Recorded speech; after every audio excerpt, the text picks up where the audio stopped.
Review code provided by Headup Games for ladiesgamers.com, where you can find my written review. Tied Together is a cooperative puzzle platformer developed by Napalm Tree and published by Headup Games. It releases on the 20th of October for $22.50 Australian. At least 2 players are required, but up to 4 can play, which is couch co-op only. As such, it does not have handheld mode. It supports single Joy-Con and Pro Controller use, but not dual Joy-Con. The premise of Tied Together, no matter how many players, is that you're all tied to each other. You're cute little monsters trying to make it to the end of each level before being taken to another one. There are spikes and lava to avoid, balloons to float in, and buttons and wind to push you around. Not to mention the biggest obstacle, each other. As you are tied to each other, you can only go so far apart. Almost all the levels require you to make use of this, such as hanging one over an edge to reach a key. If one of you dies, the other can bring them back to life by slapping them. You can also stick yourself into the ground as a weight. There are 40 levels in duo mode. With some exceptions and depending on your skills, the levels are actually quite short once you figure them out. When you beat a level, you get a medal for your time.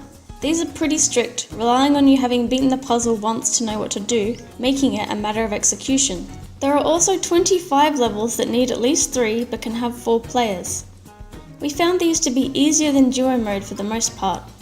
One difference was that occasionally we would actually use one person as a literal dead weight. It only took us an hour to beat, the trickiest level actually being one without spikes.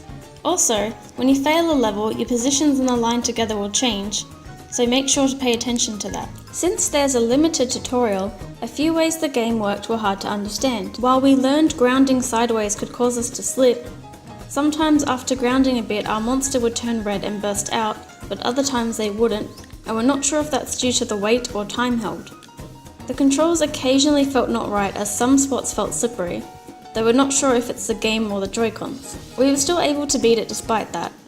There was also one instance where one of us fell through a platform. On the mode select screen, it would also say that we've done 0 out of 25 or 0 out of 40 levels when we had done some or all of them until we got to the level select. The eShop description lists itself as non-violent fun for the whole family, yet there is some coloured blood, the colour of which monster got hit, that stays on the spikes.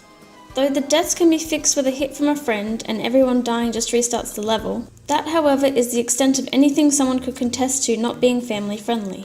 I didn't think the levels or general game design was particularly special, however the visuals are crisp enough to look nice on a big television. I'm not usually fussed on a game having online, but when 2 players are necessary, I think it would have been a good idea to have it. Tied Together is a fun game for friends or family to play together.